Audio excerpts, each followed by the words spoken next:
you want to add a checkbox for approvals or to say, hey, this is either true or false, that's what the underlying data of a checkbox is. I'm going to show you how to do that in this video.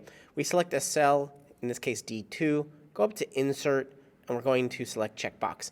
There is another way I'm going to show you in a second, but if we want to add multiple checkboxes, we just have to select the range that we want to insert those checkboxes. So here we want these 3 cells. Insert, checkbox, and it'll insert the checkbox in all of those cells. Watch out, because if you select the entire column, insert checkbox, even the header will be a checkbox. So you may not want to do that. Another way to do this a little bit longer is right-click and scroll down to View More Cell Actions, Data Validation, Add Rule. Instead of criteria drop-down, we're going to select checkbox. In this case, already I can see the data validation rules, and I can edit these. If I want to use custom cell values beyond just true false, I can do that here. And I can select if the data is going to be invalid. I can reject it. Click Done.